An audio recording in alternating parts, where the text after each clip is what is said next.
بسم اللہ الرحمن الرحیم۔ السلام علیکم ورحمۃ اللہ۔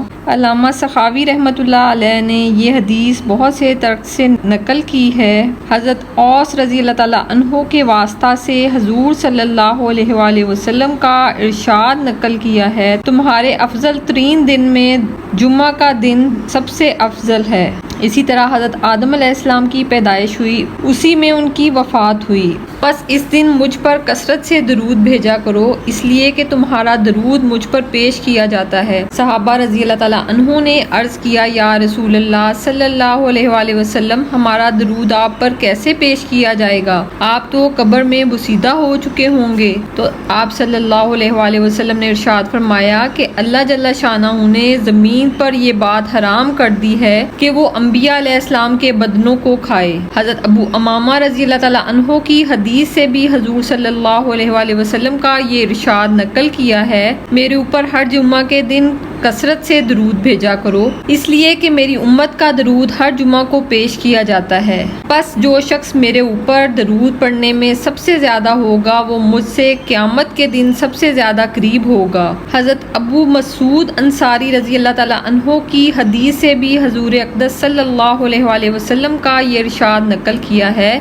کہ جمعہ کے دن میرے اوپر کثرت سے درود بھیجا کرو، اس لیے کہ جو شخص بھی جمعہ کے دن مجھ پر درود بھیجتا ہے وہ مجھ پر فوراً پیش ہوتا ہے، تو میں تمہارے لیے دعا اور استغفار کرتا ہوں۔ اسی طرح حضرت ابن عمر رضی اللہ تعالیٰ عنہ، حضرت حسن بصری رحمۃ اللہ علیہ، اسی طرح حضرت خالد سے حضور صلی اللہ علیہ وآلہ وسلم کا یہ ارشاد نقل کیا گیا ہے کہ جمعہ کے دن مجھ پر کثرت سے درود بھیجا کرو۔ سلیمان بن سہیم رحمۃ اللہ علیہ کہتے ہیں کہ میں نے خواب میں حضور اقدس صلی اللہ علیہ وآلہ وسلم کی زیارت کی۔ میں نے عرض کیا، یا رسول اللہ صلی اللہ علیہ وآلہ وسلم، جو لوگ آپ کی خدمت میں حاضر ہوتے ہیں اور آپ کی خدمت میں سلام کرتے ہیں تو کیا آپ کو اس کا پتہ چلتا ہے؟ تو آقا کائنات صلی اللہ علیہ وآلہ وسلم نے فرمایا، ہاں، میں ان کا سلام کا جواب دیتا ہوں۔ ابراہیم بن شیبان رحمۃ اللہ علیہ کہتے ہیں کہ میں نے جب حج کیا اور مدینہ پاک حاضری ہوئی اور میں نے قبر اطہر کی طرف بڑھ کر حضور اقدس صلی اللہ علیہ وآلہ وسلم کی خدمت میں سلام عرض کیا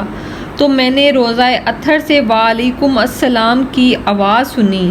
بلوغ المسرات میں حافظ ابن قیم رحمۃ اللہ علیہ سے یہ نقل کیا گیا ہے کہ جمعہ کے دن درود پاک کی زیادہ فضیلت ہے۔ جمعہ کا دن تمام دنوں کا سردار ہے اور حضور اقدس صلی اللہ علیہ وآلہ وسلم کی ذات اطہر ساری مخلوق کی سردار ہے، اس لیے اس دن کا درود حضور نبی کریم صلی اللہ علیہ وآلہ وسلم کے ساتھ ایک ایسی خصوصیت ہے جو دوسرے دنوں کو نہیں، اس لیے اس دن درود پاک کا پڑھنا ایسی خصوصیت کے ساتھ ہے جو دوسرے دنوں کے برابر نہیں۔ اور بعض لوگوں نے یہ بھی کہا ہے حضور اقدس صلی اللہ علیہ وآلہ وسلم ماں کے پیٹ میں اسی دن تشریف لائے۔ علامہ سخاوی رحمۃ اللہ علیہ کہتے ہیں کہ جمعہ کے دن درود پاک کی فضیلت حضرت ابو ہریرہ رضی اللہ تعالیٰ عنہ، حضرت انس رضی اللہ تعالیٰ عنہ اور بہت سے حضرات سے روایت نقل کی ہے۔ یا ربی صلی وسلم دائماً ابداً علی حبیبک خیر خلق کلہم۔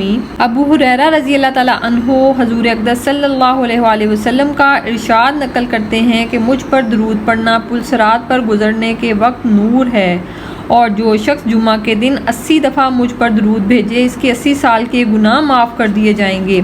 علامہ سخاوی نے قول بدیع میں اس حدیث کو متعدد روایات سے حکم بھی لگایا ہے، نقل کیا ہے، اور صاحب اتحاف نے بھی شرح احیاء میں اس حدیث کو مختلف طریق سے نقل کیا ہے۔ حضرت ابو ہریرہ رضی اللہ تعالیٰ عنہ کی ایک حدیث میں یہ نقل کیا گیا ہے، جو شخص جمعہ کے دن عصر کی نماز کے بعد اپنی جگہ سے اٹھنے سے پہلے 80 مرتبہ درود پاک پڑھے، اللہم صلی علی محمد النبی الامی وعلی آلہ وسلم تسلیما، اس کے 80 سال کے گناہ معاف ہوں گے اور 80 سال کی عبادت کا ثواب اس کے لیے لکھ دیا جائے گا۔ کسی نے عرض کیا، یا رسول اللہ صلی اللہ علیہ وآلہ وسلم، درود کس طرح پڑھا جائے؟ تو آقا کریم صلی اللہ علیہ وآلہ وسلم نے فرمایا، اللہم صلی علی محمد عبدک و نبیک و رسولک النبی الامی، اور یہ پڑھ کر ایک انگلی بند کر لے انگلی بند کرنے کا مطلب یہ ہے کہ انگلیوں پر شمار کیا جائے۔ نبی کریم صلی اللہ علیہ وآلہ وسلم انگلیوں پر گننے کی ترغیب وارد ہوئی ہے اور ارشاد ہوا کہ انگلیوں پر گنا کرو، اس لیے کہ قیامت میں ان کی گویائی دی جائے گی اور ان سے پوچھا جائے گا، جیسا کہ فضائل ذکر کی فصل دوم کی حدیث میں ہے۔ حضرت سہل بن عبداللہ رضی اللہ تعالیٰ عنہ سے نقل کیا گیا ہے، جو شخص جمعہ کے دن عصر کی نماز کے بعد اللہم صلی علی محمد النبی الامی وعلی آلہ وسلم 80 دفعہ پڑھے، اس کے 80 سال کے گناہ معاف ہوں۔ اللہ کریم ہمیں زیادہ سے زیادہ محبت اور ذوق شوق سے درود پاک پڑھنے کی توفیق عنایت فرمائے اور ہماری خطاؤں کو معاف فرمائے، آمین۔ جزاک اللہ۔